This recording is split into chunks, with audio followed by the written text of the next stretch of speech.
Oh my word. And that is exactly what I was hoping for. Oh my goodness. What a view, what a view. And the sun is just coming up. It's just about to break the horizon. Oh, the light's just coming through, like just the mist is just catching little bits of the sunlight, and I've got quite a few ducks on there as well. So I'm always scouting for places that might be good for photography with the mist first thing in the morning. And I've been here on a spring morning, but this is the first autumn morning I've ever done at this location. And you know, just on a little bit of knowledge and experience, I know that it's probably going to work, and it looks fantastic. Okay, so all I'm going to do is just get down close to the water. I'm just going to take it slow. I'm just going to keep an eye on these ducks, see if they're looking a bit spooked, because they're probably not used to people coming down to the edge of this lake. And then we're going to be shooting like directly towards the sun and all that mist that's just colouring up.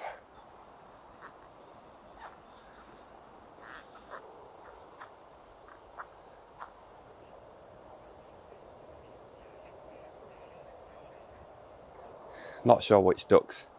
There's a lot of coots, but I think there's some gadwall. By the sound of them, I think a lot of them might be gadwall.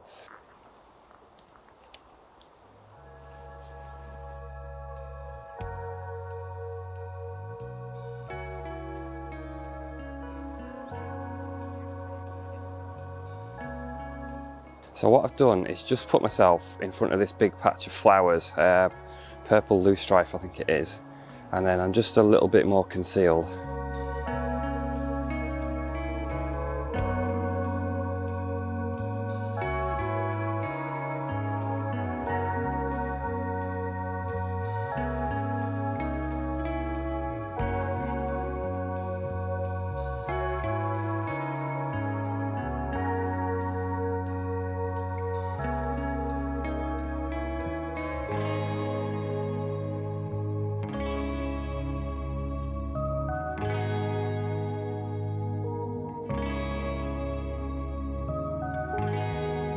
This is a great place for atmospheric photography and perfect for building up a series of images. Oh my goodness, the gadwall are up and they're just flying around, doing circuits. They're just absolutely amazing.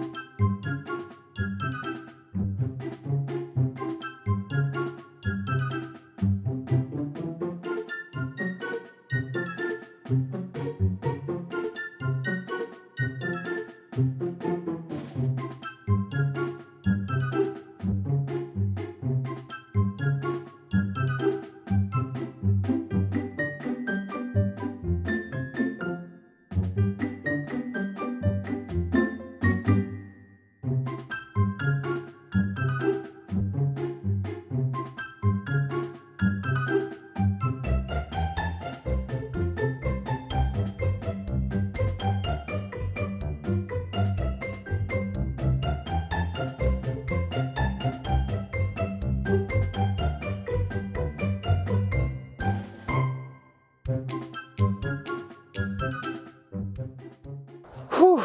Oh, wow, that was fun. Oh man, you know, when the action kicks off, you just got to try and do your best and just shoot. I was trying to film and photograph and talk to the camera at the same time. It's not easy, this YouTube thing. Wow, that's always good fun watching the gadwall do that. They kind of do this display flight. Seen it this time of year. I'm sure they do it in the spring, but definitely in the autumn. They kind of fly around in the little flocks, doing circuits, and then they almost kind of like do a stall at times. They sort of rise up almost like a little stall, and oh, this is just amazing. So if you're interested in the technical stuff, because that's not what this video is about really, aperture priority with a minimum shutter speed of 1/1000th of a second and auto ISO, and the exposure is going to change as those ducks are changing against a different background because they're just flying all over the place. And yeah, continuous shooting. I've actually got it on a single focus point at the moment, because there was so much mist first thing, that with my subject tracking it was struggling with that, so I switched to like the old-fashioned just one single focus point square. But I think really now I could put it on subject tracking and I think it'd be okay.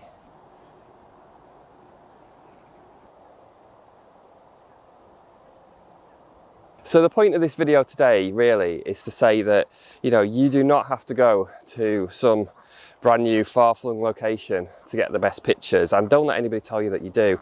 You know, you can get some of the best photos, in my opinion, by shooting close to home, and I like to do that. And I know some of the best pictures I've ever seen are actually very close to where the photographer lives. So don't let anybody tell you that you've got to go get on a plane and travel thousands of miles to some new location for the best pictures, because I just don't think it's true. Today, I think it took me less than 15 minutes from getting in the car to pulling up here at this location, and I've had a fantastic morning. I still am. It's distracting because there's birds flying around, which I'm missing talking to the camera, but that's just the way it is. I mean, I'll come back here loads anyway.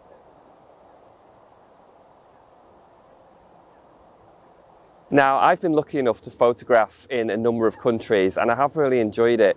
I think the words that come to mind when I think of going abroad is more excitement and anticipation, and that's often the case when it's a new place. But there's just something different, I think, about photographing on your own local patch, and I think that's really important. If you photograph closer to home, you know, as I really like to do, on your own little local patch, I just feel like you build up more of an affinity to that place, and then I feel like the pictures kind of mean more, if that makes sense.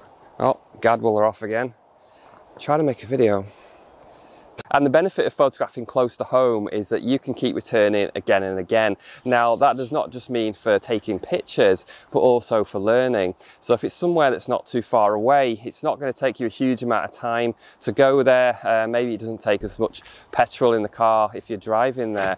And over time, you can just learn so much about that location, where different species are, how the kind of weather plays a part, you know, what weather conditions may be best at that location at different times of day, different times of year, and when various subjects are more active in different seasons as well. You can kind of build up a mental picture, and all that helps to get, in my opinion, to get the best pictures.